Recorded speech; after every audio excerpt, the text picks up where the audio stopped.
समाजात अनेक जण सामाजिक कार्य करतात, मात्र गरजूंना स्वतःच्या घरातून बनवलेलं अन्न दररोज शेकडो लोकांपर्यंत पोहोचविण्याचं कार्य करणारे सामाजिक कार्यकर्ते सद्दाम शेख हे आज अनेकांसाठी आधारवर ठरत आहेत. त्यांच्या निस्वार्थ समाजसेवेची सर्वत्र प्रशंसा होत असून गरिबांच्या चेहऱ्यावर आनंद फुलविण्याचं काम ते सातत्यानं करत आहेत. सद्दाम शेख हे दररोज स्वतःच्या घरातून जेवण तयार करून शेकडो गरजू, निराधार आणि उपाशी लोकांना अन्नदान करतात. अन्नदान हेच श्रेष्ठ दान या भावनेतून ते गेल्या अनेक दिवसांपासून निरपेक्षपणे आणि ही सेवा देत आहेत. याशिवाय आर्थिकदृष्ट्या दुर्बल कुटुंबांना नियमितपणे 15 ते 20 रेशन किटचं वाटप करून त्यांच्या संसाराला हातभार लावत आहेत. केवळ अन्नदानच नव्हे तर गरीब आणि आजारी नागरिकांना उपचारासाठी आवश्यक आर्थिक मदत, औषधे तसेच दवाखान्यातील इतर गरजांसाठी सद्दाम शेख नेहमी पुढाकार घेतात. त्यामुळे अनेक गरजू कुटुंबांना त्यांच्या कार्याचा मोठा आधार मिळत आहे. याच समाजसेवेचा विस्तार करत सद्दाम शेख यांनी भविष्यातील महत्त्वाकांक्षी उपक्रमांची माहिती दिली आहे. स्टार लक्ष मराठी न्यूजच्या प्रतिनिधीशी बोलताना त्यांनी सांगितलं की येत्या काही दिवसात नाशिक येथे गोशाळा सुरू करण्याचा त्यांचा मानस असून त्याचबरोबर 300 बेड क्षमतेचा आधुनिक वृद्धाश्रम उभारण्याचं नियोजनही सुरू आहे. निराधार ज्येष्ठ नागरिकांना सन्मानानं जीवन जगता यावं हा उपक्रम मागील मुख्य उद्देश असल्याचं त्यांनी सांगितलंय. समाजातील उपेक्षित, गरजू, आजारी आणि निराधार व्यक्तींना मदतीचा हात देत मानवतेचा संदेश जपणारे सद्दाम शेख यांचं कार्य अनेकांसाठी प्रेरणादायी ठरत आहे. त्यांच्या समाजहिताच्या कार्यामुळे नागरिकांकडून त्यांचं कौतुक होत असून अशा समाजसेवकांना समाजानं साथ देण्याची गरज व्यक्त होत आहे.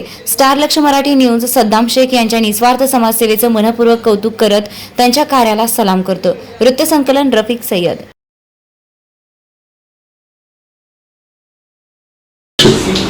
नमस्कार, आपण पाहत आहोत स्टार लक्ष मराठी न्यूज आणि आज आपल्या बरोबर आहे सामाजिक कार्यकर्ते.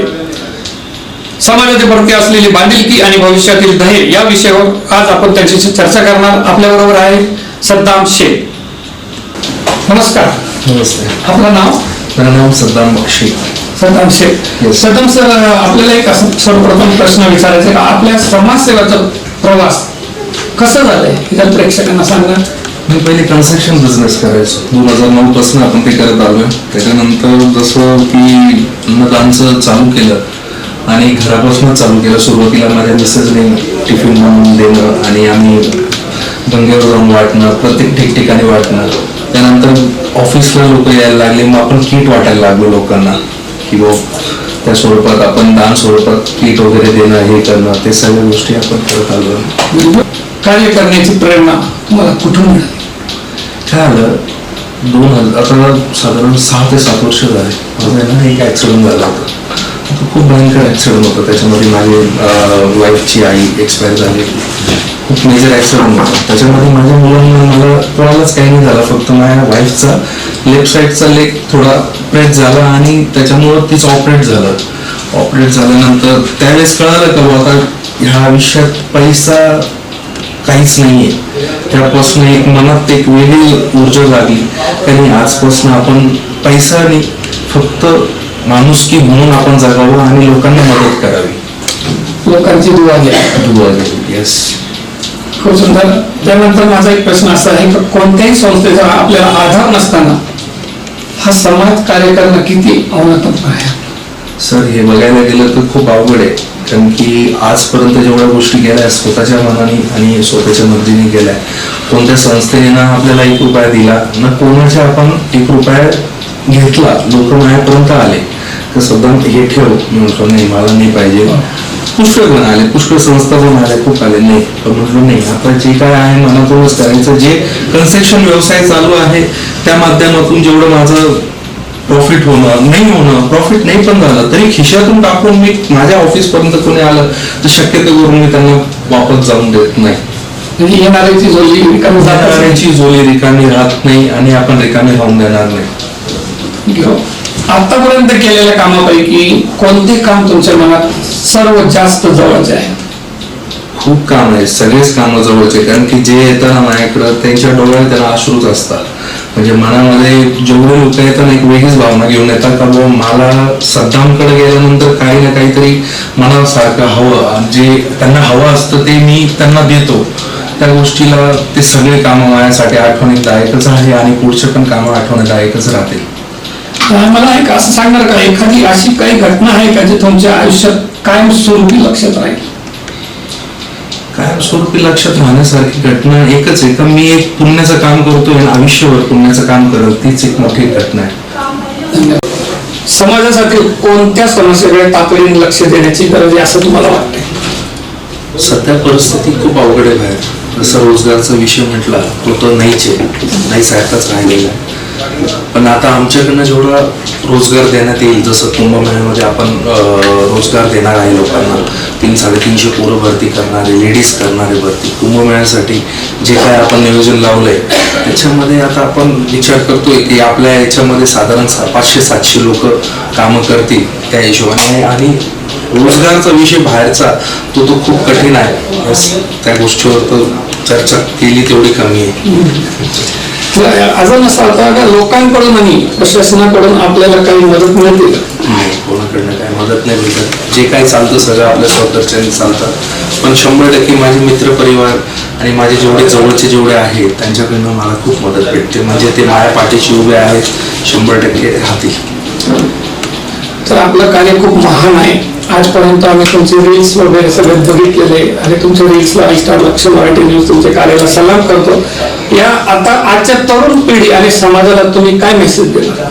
काय नाही, माझा एवढंच मेसेज आहे की आपण 2 रुपये कमवतो ना, 100% त्याच्यातलं काहीतरी पाडा आहे ना, एक गरिबांच्या पोटात गेला पाहिजे.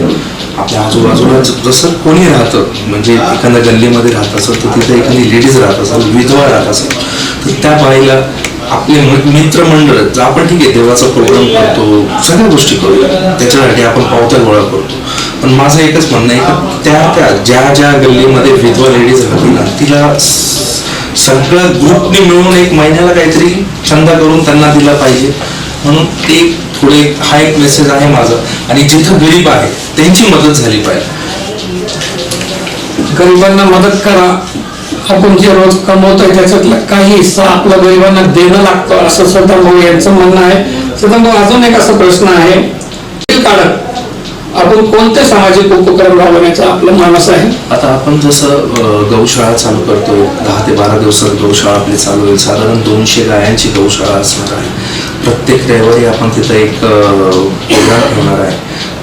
गौ सेवा कशी होईल ते आपण, नाशिकमध्ये पुष्कळ गौशाळा आहे, पण जिथं गौसेवा कशी होईल तर ती दर रविवारी आपण करून दाखवणार त्यांना.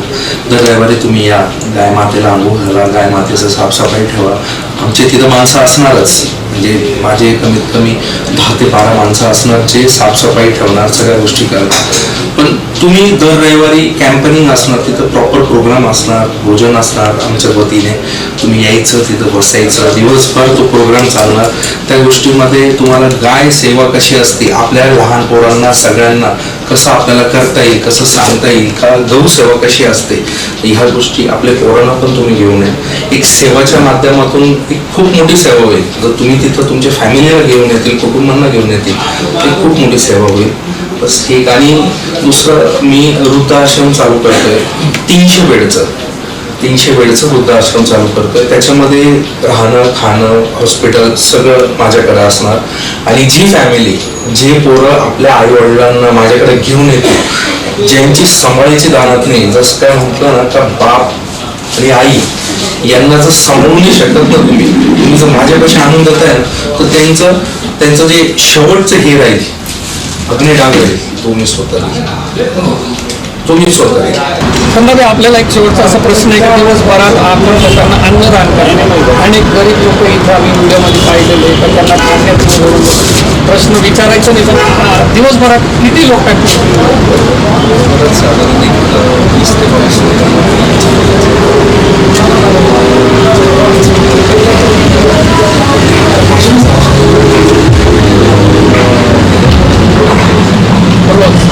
फक्त अन्नदानच करतात, अजून हॉस्पिटल खर्च चालतो.